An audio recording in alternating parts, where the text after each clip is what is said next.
how are you guys doing today? Today we're going to talk a little bit about the Titanic. Have any of you guys seen the movie The Titanic? Yeah. You have? What do you guys remember from the Titanic? It's sunk. It's sunk? I think Do you think it's real or not real? Yeah, pretty Real. real. Pretty real? Yeah. Guess what? The Titanic was considered to be unsinkable, the unsinkable ship, and it was the largest ocean liner during that time, so it was pretty big. And it carried 2,240 passengers, which was a lot of people for that time. And it was its first voyage, so it only got on water once. We know that it was unsinkable, right?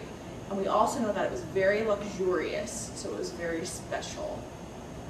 It had a lot of different things on board. It had a gymnasium, a swimming pool, Turkish baths, a special cafe, but these special things were only for the first class passengers, the richest passengers aboard. The Titanic was actually a part of the White Star Line, which was a boat line, and it had two sister ships, the Olympic and the Britannic, and it was built in Ireland. Although it was considered one of the biggest ships at that time, compared to the ships today, it was not very big. The reason it was called the unsinkable ship was it had 16 watertight bulkheads.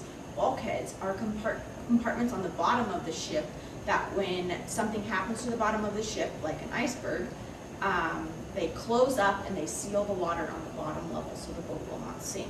But the problem with the Titanic was too many of those bulkheads filled up with water and the ship sank. One of the most important features of the Titanic was the staircase. Do you guys remember the staircase from the movie? Mm-hmm. Yeah, it was big and pretty, huh? It was carved from wood and it had bronze angels on the ends. You can see them in the pictures. But this staircase was only for the first class passengers. They were the only ones allowed to use it. The grand staircase had glass domes over the top of it, so sunlight could come in, and it was very beautiful. The ship was 883 feet long by 90 feet wide, and it went up to 23 knots, so it went pretty fast. The Titanic held passengers of every social class, so there were the first class passengers that were allowed on the top of the boat, and the lower class passengers that had to stay on the bottom of the boat. So the people on the bottom didn't have much money, and the people on the top had a lot of money. On the Titanic, they spoke different languages, so that was very exciting. There were a lot of different people on the boat. The most famous person on the boat was the unsinkable Molly Brown. She was a millionaire from Denver. This is a picture of her, and a lot of other famous people were also aboard the Titanic.